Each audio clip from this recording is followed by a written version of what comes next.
মাত্র একটা পাকা আম দিয়ে খুব সহজে বাড়িতেই বানিয়ে নাও পাকা আমের সন্দেশ।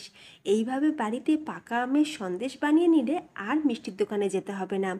কিছুই না, প্রথমে আমটাকে কেটে নিয়ে মিক্সিতে দিয়ে দেবো, আর এরই সাথে দিয়ে দেবো পরিমাণ মতন চিনি। খুব ভালো করে ব্লেন্ড করে নেব।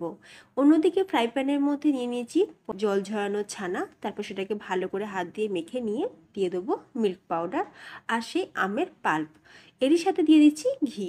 সব কিছুই খুব ভালো করে মিক্স করে নিয়ে এর মধ্যে দিয়ে দিতে হবে লিকুইড দুধ। হাফ কাপ পরিমাণে দুধ দিয়ে খুব ভালো করে আমরা এটাকেও মিক্স করে নেব।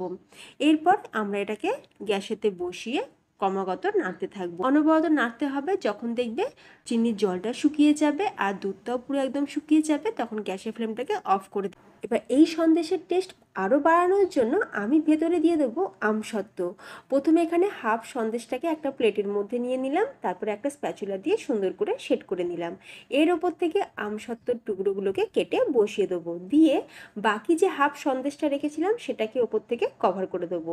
এইভাবে স্প্যাচুলা দিয়ে সুন্দর করে সেট করে দেবো। তারপর সেটাকে ঠান্ডা হয়ে গেলে সুন্দর করে পছন্দ মতন কেটে নিলেই তৈরি দারুণ স্বাদের আমের বরফি সন্দেশ। তোমরাও বানিয়ে খাও, সাবস্ক্রাইব করে যাও। টাটা।